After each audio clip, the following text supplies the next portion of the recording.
am Yusuf Mohammed Hamid Abu Musa, 7 years old. My father is a Palestinian physician working in the radiology department at the nearby Nasser Hospital, and my mother is Egyptian Palestinian.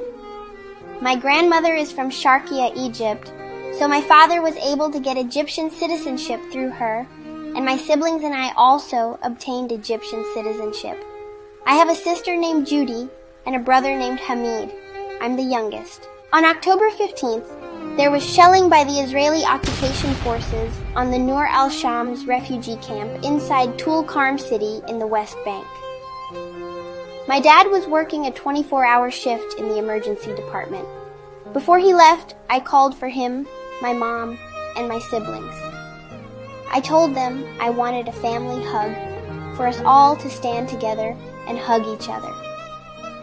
Dad went off to work, and 2 hours later, we heard the sound of shelling. Our house wasn't very far, and Dad started asking where the shelling was coming from, saying he could hear it was close. He called my mom, but she didn't answer. He called again, and when she picked up, he heard screaming. Dad lost his nerves and ran to the emergency room. As soon as he arrived, he could hear my mom's and brother Hamid's voices screaming. Dad tried to calm them and make sure they and his brother's kids were okay. Then he asked my mom, "Where is Yusuf?" She said she didn't know where I was. Dad kept asking everyone around where I was, but everyone he asked would turn their face away, avoiding answering. Then he went into the resuscitation room and saw a doctor who knew him and me. As soon as the doctor saw my dad, he didn't know what to say. Dad lost his nerves again and kept running around asking, "Where is Yusuf?" My mom had stopped too, and they were all saying, "Yusuf is 7 years old. His is a white sweet boy with curly hair." There was a photographer taking pictures of the injuries and events. He opened his camera and started showing my mom and dad the photos until my dad recognized me from my clothes in one of them. When he asked the photographer where that child was, the photographer just shook his head without answering. Then someone there said, "I was carrying him and took him to the fridge," meaning the mortuary. My dad said, "I'll go see him. Maybe it's not him." But he couldn't walk. He was so scared. When he got there, he saw his colleagues looking at him sadly, and they helped him into the mortuary. When my dad went in, he confirmed it was me, Yusuf, his son, whom he loved so much. When he looked at me, he felt like he was dying.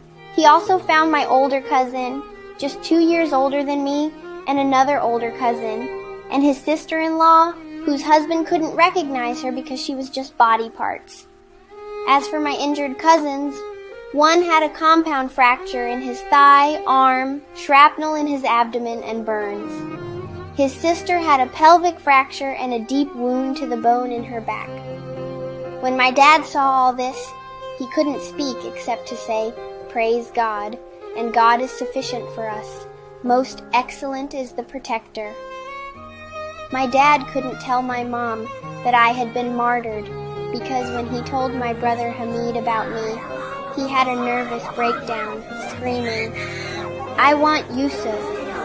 One of the women there was the one who told my mom. My mom insisted on seeing me, even though my dad was very worried about her seeing my lifeless body, who didn't have to say Mom, but she wanted to see me and kiss me before they buried me. My dad said he lost everything, his family, home, and life, but the biggest loss was me, Yusuf, the baby of the family. He said whenever he would leave for work, I would come hug and kiss him and be the first one to run to him when he got home. While my parents were looking for me, a photographer was filming everything. When he posted the video, the whole world grieved for me and many people cried. They said this was impossible to be just a movie that could win an Oscar because nothing in the real world could break hearts like what we're seeing. My mom and dad loved me so much. They said I was the light of the home, and now the home was extinguished, and the home was no more. They commended me to God as one of the martyrs. May God have mercy on all our martyrs, and God willing, we will be birds in paradise. God is sufficient for us. The most excellent is the protector. My heart breaks to share this brutality taking place in Gaza and ethnic cleansing across Palestine. If your heart breaks too, contribute to stop this genocide.